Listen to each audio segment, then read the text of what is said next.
Hello and welcome to Ukraine Today. I'm Volodymyr Solokhub. Right now we're at Odesa Security Forum, and join me now to discuss the security threats which Ukraine is currently facing is the Ambassador of the United States to Ukraine, Mr. Geoffrey Pyatt. Mr. Pyatt, welcome to Ukraine Today, and many thanks for finding the time to talk to us. Great to see you, Volodymyr. So, Mr. Ambassador, during the last 2 years, Ukraine has been living in a new security environment. We have the annexation of Crimea Peninsula. More than 2 years ago, for almost more than 2 years, there is an armed conflict in eastern Ukraine. And Ukraine has addressed a lot of security issues during that time, including with the help of its Western partners. Right. What are the main security challenges which you see for Ukraine at this point? Well, I think it was very interesting to me this morning in the remarks that I made and that the Turkish ambassador made that we were so much converging in our messages, which is really that Ukraine has to fight two wars. There is a military conflict with Russia, which tragically continues in the east today. You will have strong support from the United States and many of our allies in helping you to prevail in that effort.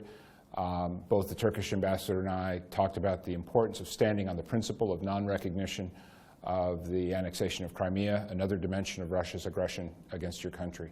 But just as important is the domestic front and the battle to reform institutions, to attack corruption, to build a judiciary which enjoys public confidence.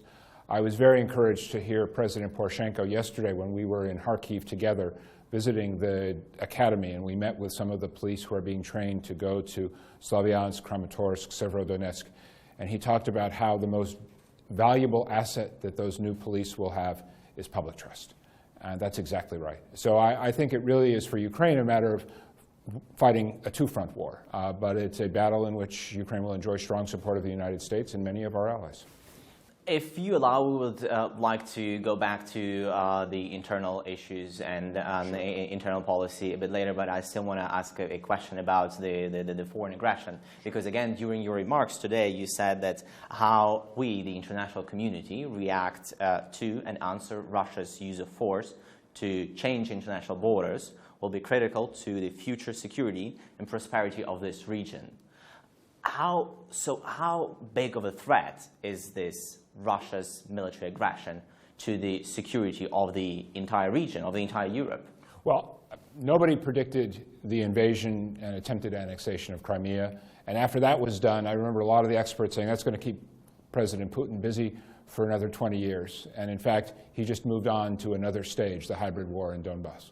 So I think the message is that it's critically important that we stand together as an international community, as we have done over the past 2 years, to make clear that this is not acceptable, that it represents a violation by Russia of the most fundamental principles of Euro-Atlantic security, and an open challenge to the rules of the international system. And I think we, the United States, have been very clear on that. Vice President Biden, I talked about Ambassador Power's remarks in New York at the Security Council just last week. But we cannot lose our focus on the fundamental principle, the integrity of international borders. Borders cannot be changed through military force in the 21st century. But do you see the threat to other parts of Europe, to other countries in Europe from Russia? Well, I think it's very clear that many of Ukraine's neighbors see this threat. The United States has been very clear in terms of our commitment through the European Reassurance Initiative to stand by our NATO obligations to Ukraine's neighbors who are part of the NATO alliance.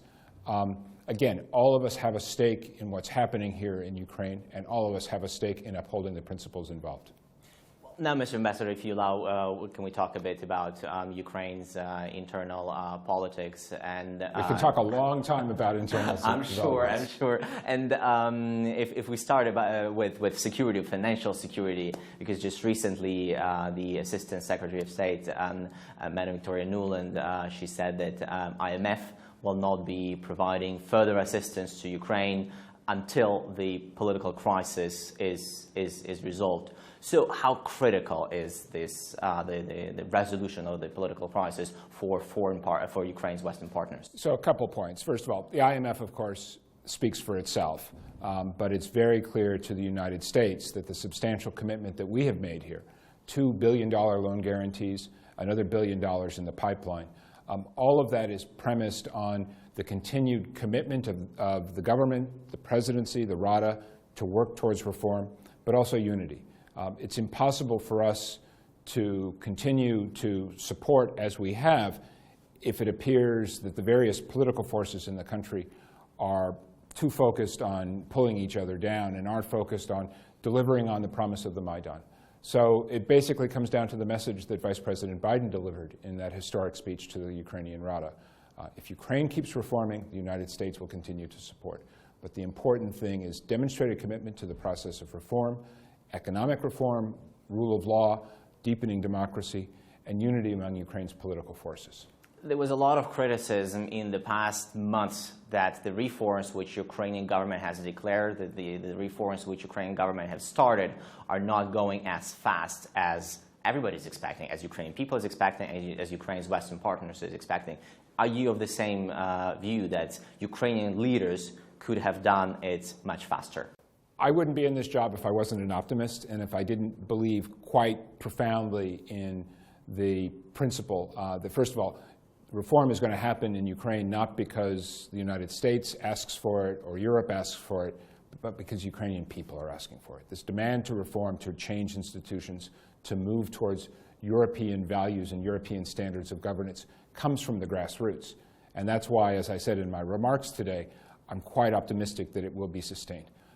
Everybody who I talk to wants the process to move faster. Every politician I talk to says, well, it's really hard because we've got all of these vested interests and we're trying to take those on. I think for the United States, what we hope is that the politicians recognize that this is like riding a bicycle. You have to keep moving forward or else you're going to fall over and then you'll have to start afresh. So I'm optimistic, based on the conversations that I have with Ukraine's political leaders, that everybody understands that. And I hope very much that in the next couple of days we will see the major members of the coalition coming together to reestablish a consensus on the agenda of reform and to get back to the work of building a new Ukraine. But do you believe that it's possible for the members of the current coalition to come back together and not have a new elections? Because again, as you said earlier today, you don't think that the early elections, parliamentary elections, which a lot of people are now talking about, will be beneficial for Ukraine and Ukraine's path to reform. So basically, you wouldn't like to see the parliament dissolve and go for new elections. But do you think that it's workable? I think that's a question that the political leaders have to answer. But you just said that you were talking to them. What are you hearing from them? What I'm hearing from them is a recognition that the stakes are very high and that Ukraine faces a uniquely challenging situation because you do have an external aggressor. That's part of the argument, in my mind, that's one of the strongest arguments for the politicians coming together. Because, of course, it's exactly what the Kremlin wants for Ukraine to descend into political backstabbing. And the best answer to that Kremlin narrative is for the politicians to come together, to make the compromises that are necessary to reforge a consensus on reform, on modernization of the Ukrainian state, on implementation of the IMF conditionalities. I'm absolutely certain that is within reach. What it depends on is the willingness of politicians to put the country's interests first as opposed to their individual political interests or their party agendas. Well, they are politicians. You don't expect them to do that and disregard their polls and their ratings. Well, I have seen enormous courage demonstrated by Ukrainians. You know, if people had been reading the polls, they would never have stood out on the Maidan for 11 weeks. The challenge for the politicians is to live up to the sacrifices that have been made. That was another one of Vice President Biden's messages when he spoke to the Rada. The sacred obligation that politicians have now to deliver on all the sacrifices that Ukrainians have made, both on the Maidan and now through this terrible 2 years of battle with Russia. Mr. Ambassador, if you allow my final question about the Prosecutor General. Sure.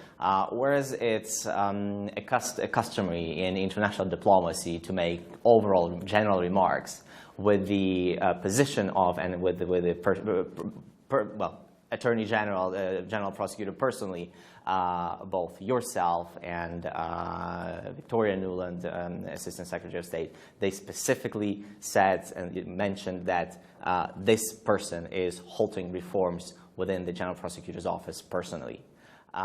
Everybody was expecting for months that the Prosecutor General will resign or he will be fired, but he is still in the office. And looks like it is the president of Ukraine who is not willing to get rid of Mr. Shokin. From what you're hearing from Petro Poroshenko, President Poroshenko, why is this person still in the office, despite all the disappointments? Let me be very clear on this, Volodymyr. Our focus is on the institution of the Prosecutor General. It's about building a prosecutorial service that enjoys the same kind of public confidence that the new police enjoys. You can't do that if the office of the Prosecutor General is perceived as a facilitator of corruption, as opposed to a brake on corruption in an institution which goes after corrupt actors wherever they may be. Who the next Prosecutor General will be, that's up to the President through the Ukrainian Constitution and up to the Rada.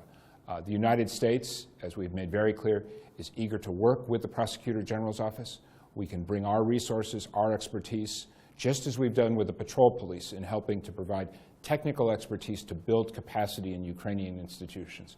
We are prepared to do the same in the prosecutorial service with our FBI experts, with our Department of Justice experts. But we can only do that if the individuals who are at the top of that institution enjoy public confidence. That's not a judgment that the United States is going to reach. That's a judgment which will come from the Ukrainian Rada, from civil society, and we hope very much that decision will be made in the days ahead. Yeah, and again, maybe I didn't make myself clear. It's not just the United States. It's, I would say, everybody. Ukrainian people, Ukrainian civil society, other Western partners. Everybody is unhappy with Prosecutor General, yet he still is in the office. Did you have a chance to, because Ukrainian people are asking this for President Poroshenko, why is he in the office? The response is, there is nobody else to replace him. Obviously, the president of Ukraine cannot give you the very same response. So what is he telling you, why this person is still in the office? I will, I'm not going to talk about my private conversations with President Poroshenko, but what I will say give us some insight. Is if you look at what President Poroshenko said yesterday when we were together at the Kharkiv Academy, he was very strong in his remarks to the police about the importance of the battle against corruption and his interest in having a prosecutorial service that meets the same high European standards of governance and public trust. Understand. Well, Mr. Ambassador, thank you for finding time to talk to us. Great to see you, Volodymyr. This was Volodymyr Sulhu for Ukraine Today, together with the Ambassador of the United States to Ukraine, Mr. Geoffrey Pyatt. Thank you for watching Ukraine Today.